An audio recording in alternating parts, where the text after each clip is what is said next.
ന്യൂയോർക്കിലെ Hudson നദിയിലുള്ള liberty ഐലൻഡിൽ സ്ഥിതി ചെയ്യുന്ന ലോകപ്രശസ്തമായ ഒരു ശില്പമാണ് സ്റ്റാച്യു ഓഫ് ലിബർട്ടി.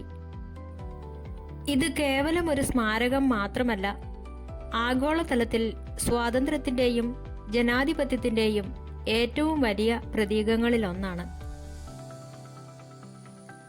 അമേരിക്കയുടെ ചരിത്രത്തിലെ ഏറ്റവും നിർണായകവും സങ്കീർണവുമായ രണ്ട് അധ്യായങ്ങളാണ് അടിമത്വവും സ്വാതന്ത്ര്യവും.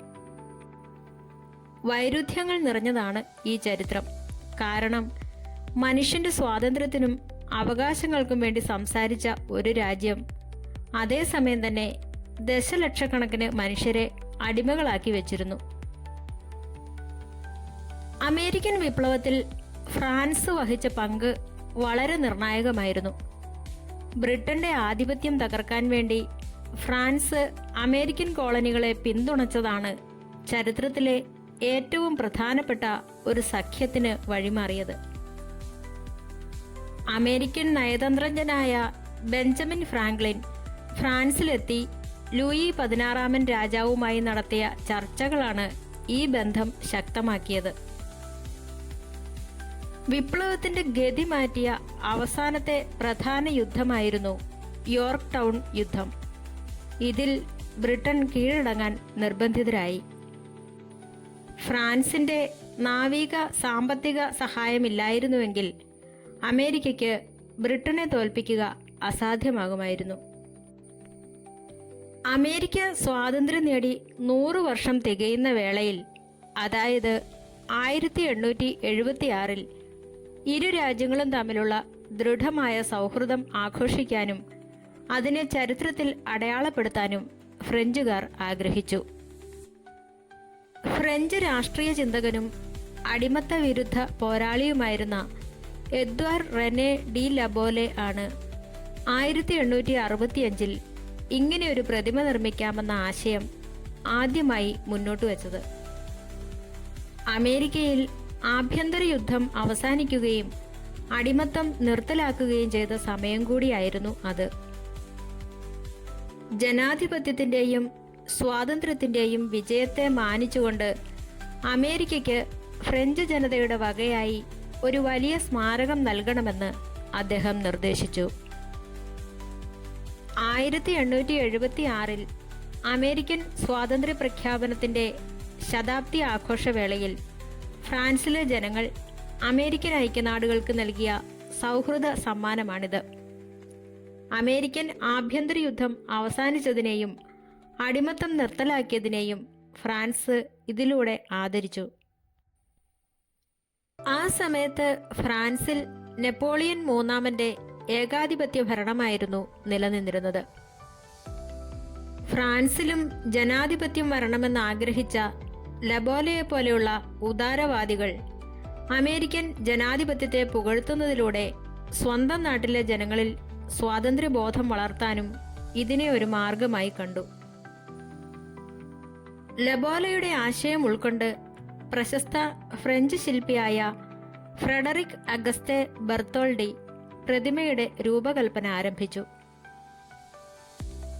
ലിബർട്ടി എൻലൈറ്റനിങ് ദ വേൾഡ്, അതായത് ലോകത്തിന് വെളിച്ചം നൽകുന്ന സ്വാതന്ത്ര്യം എന്നായിരുന്നു ഇതിന് ഔദ്യോഗികമായി നൽകിയ പേര്. പ്രതിമയുടെ ഉള്ളിലെ ശക്തമായ ഇരുമ്പ് ചട്ടക്കൂട് നിർമ്മിച്ചത് പ്രശസ്തമായ ഈഫൽ ടവറിന്റെ ശില്പിയായ ഗുസ്താവ് ഈഫൽ ആയിരുന്നു. പ്രതിമ സ്ഥാപിക്കാനുള്ള പണം കണ്ടെത്തൽ ഒരു സംയുക്ത സംരംഭമായിരുന്നു. പ്രതിമയുടെ നിർമ്മാണ ചെലവ് ഫ്രഞ്ച് ജനതയും അത് സ്ഥാപിക്കാനുള്ള അടിത്തറയുടെ നിർമ്മാണ ചെലവ് അമേരിക്കൻ ജനതയുമാണ് വഹിച്ചത്. ഫ്രാൻസിൽ വെച്ചാണ് പ്രതിമയുടെ ഭാഗങ്ങൾ നിർമ്മിച്ചത്. പിന്നീട് 350-ലധികം ഭാഗങ്ങളായി വേർതിരിച്ച് 214 പെട്ടികളിലാക്കി കപ്പൽ മാർഗമാണ് ഇത് ന്യൂയോർക്കിൽ എത്തിച്ചത്. അമേരിക്കക്കാർ നിർമ്മിച്ച അടിത്തറയ്ക്ക് മുകളിൽ ഈ ഭാഗങ്ങൾ ഓരോന്നായി കൂട്ടിയോജിപ്പിച്ചു. ഈ രൂപം റോമൻ സ്വാതന്ത്ര്യ ദേവതയായ ലിബർട്ടാസ് ആണ്. വലതു കൈയിൽ സ്വാതന്ത്ര്യത്തിന്റെ വെളിച്ചം വീശുന്ന ഒരു പന്തവും ഇടത് കൈയിൽ അമേരിക്കൻ സ്വാതന്ത്ര്യദിനമായ 1776 ജൂലൈ 4 എന്ന് രേഖപ്പെടുത്തിയ ഒരു ഫലകവും ദേവത പിടിച്ചിരിക്കുന്നു. ഇത് ജനാധിപത്യത്തിൻ്റെയും നിയമവാഴ്ചയുടെയും രാഷ്ട്രീയ സന്ദേശം നൽകുന്നു. പ്രതിമയുടെ വലത് കൈയിലെ ജ്വലിക്കുന്ന പന്തം ലോകത്തിന് വെളിച്ചം പകരുന്ന സ്വാതന്ത്ര്യത്തെ കാണിക്കുന്നു. തലയിലെ കിരീടത്തിലുള്ള 7 കതിരുകൾ 7 സമുദ്രങ്ങളെയും 7 ഭൂഖണ്ഡങ്ങളെയും പ്രതിനിധീകരിക്കുന്നു. അതായത് സ്വാതന്ത്ര്യം എന്നത് ലോകമെമ്പാടുമുള്ള മനുഷ്യർക്ക് അവകാശപ്പെട്ടതാണെന്ന സാംസ്കാരിക സന്ദേശം ഇത് നൽകുന്നു. പ്രതിമയുടെ കാൽക്കൽ കിടക്കുന്ന പൊട്ടിയ ചങ്ങലകൾ അടിമത്തത്തിന്റെ നിരോധനത്തെയും സ്വേച്ഛാധിപത്യത്തിൽ നിന്നുള്ള മോചനത്തെയുമാണ് രാഷ്ട്രീയമായി സൂചിപ്പിക്കുന്നത്. 19-ാം നൂറ്റാണ്ടിന്റെ അവസാനത്തിലും 20-ാം നൂറ്റാണ്ടിലും ലക്ഷക്കണക്കിന് ആളുകളാണ് യൂറോപ്പിൽ നിന്നും മറ്റും കപ്പൽ മാർഗം അമേരിക്കയിലേക്ക് കുടിയേറിയത്. അവർ ന്യൂയോർക്ക് ഹാർബറിലേക്ക് അടുക്കുമ്പോൾ ആദ്യം കാണുന്നത് ഈ പ്രതിമയായിരുന്നു. അതുകൊണ്ട് തന്നെ പുതിയൊരു ജീവിതവും മെച്ചപ്പെട്ട അവസരങ്ങളും ആഗ്രഹിച്ചെത്തിയവർക്ക് ഇത് പ്രത്യാശയുടെ പ്രതീകമായി മാറി. പണം കണ്ടെത്താനുള്ള താമസം കാരണം നിശ്ചയിച്ചതിലും വൈകി 1886 ഒക്ടോബർ 28 അന്നത്തെ അമേരിക്കൻ പ്രസിഡന്റായിരുന്ന ഗ്രോവർ ക്ലീവ്ലാൻഡ് ഇത് ജനങ്ങൾക്കായി ഔദ്യോഗികമായി സമർപ്പിച്ചു.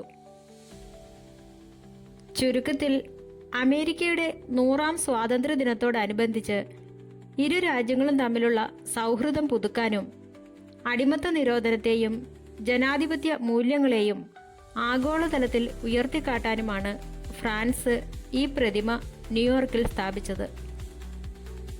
ഹോളിവുഡ് സിനിമകൾ, സാഹിത്യം, പോസ്റ്ററുകൾ എന്നിവയിലെല്ലാം അമേരിക്കൻ ഐഡന്റിറ്റിയുടെ പ്രധാന അടയാളമായി സ്റ്റാച്യു ഓഫ് ലിബർട്ടി ഇന്നും ചിത്രീകരിക്കപ്പെടുന്നു.